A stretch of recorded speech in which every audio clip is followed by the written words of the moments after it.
Emperor's brother and father on their way to the palace, they died. Are we shocked? No, we're not.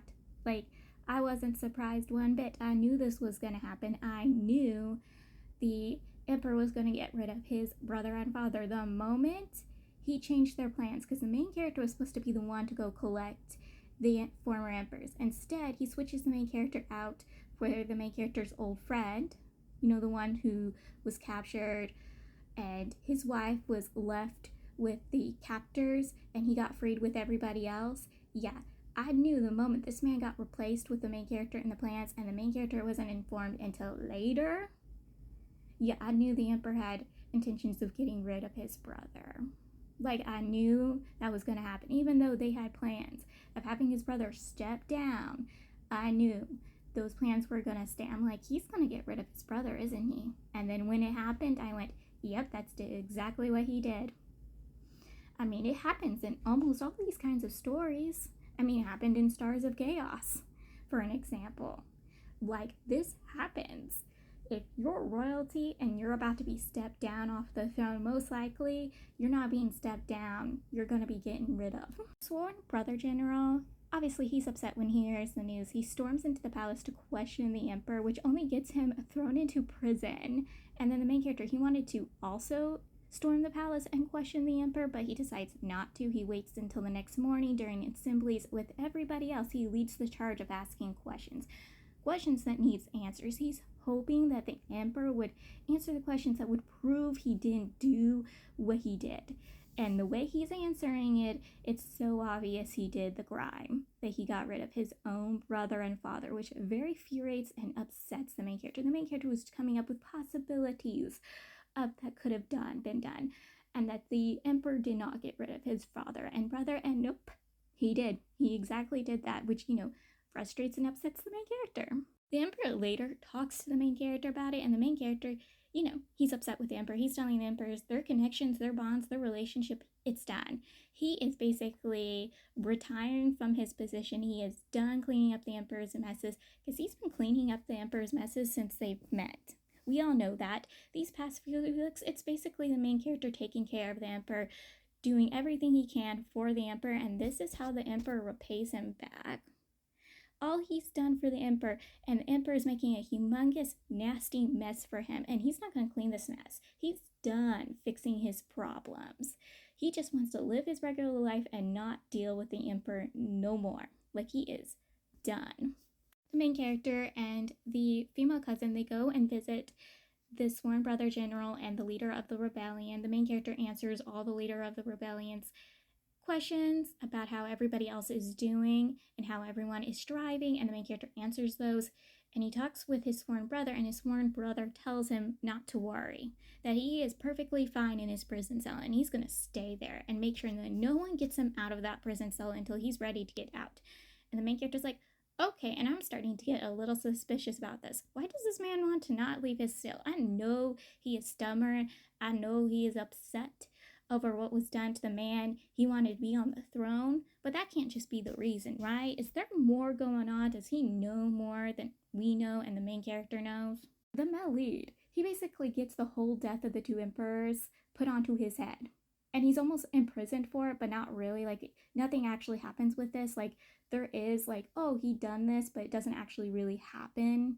He doesn't actually get in trouble, but the main character is frustrated and upset over this fact.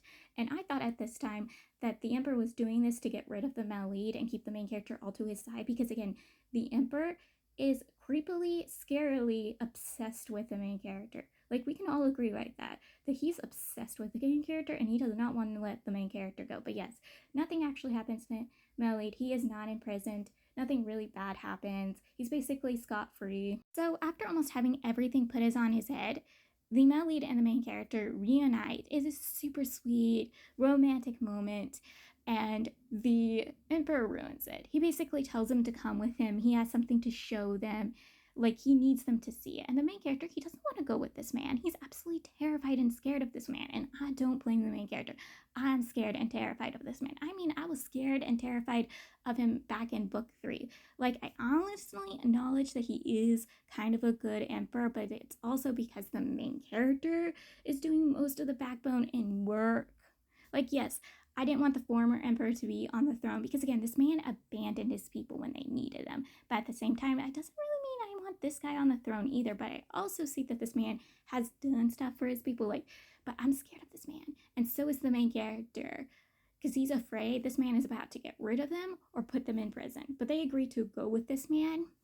And he reveals to the main character and Malid the body that's supposedly his brother's body, the former emperor's body, is not his brother. It's somebody else. I was shooketh by this, completely shocked. The two former emperors, they figure out what the emperor was planning to do to them because it's an obvious plan and they were probably going to do the same thing to him. So they come up with a plan to switch the brother out with somebody else. This person would take the death of the brother that the emperor had planned for his brother. And that the father would tell anyone part of the group if they wanted to leave the group and go on with their lives, he'd give them each a certain amount of money. So the brother was able to escape with the group of people who decided to leave. The reason why the plan worked is because the Melid and the person chosen by the emperor to get rid of the two former emperors, which this person is not the main character's friend, they did not know what the two former emperors looked like, so it was easy to trick and deceive them. The person who switched places with the main character's friend, yes, he knew what the two former emperors looked like, especially the brother looked like. So it shouldn't have been so easy to trick and deceive him, which proves that he knew about the plan and he was alongside the plan, that he was working with them and against the emperor and was helping the emperor's brother escape. The character, he gives this man his just desserts. He rips into this man, and I was clapping the main character the entire time he was ripping into this man. He was telling this man how this man was a coward. He chose the ifs or buts that could possibly not happen, but he chose to believe they could have, and got rid of his own family because of these ifs or buts. And he ruined his relationship with the main character, Malid, and his sworn brother. People who would have protected him if anything did happen. That they would have risked their lives, sacrificed their lives to protect him, and he chose the ifs or buts. The possibilities over what they had. He ruined the main character's great plan because of these ifs or buts, and I was just whistling. I was clapping him. The Malid was backing him up. It was such a great scene.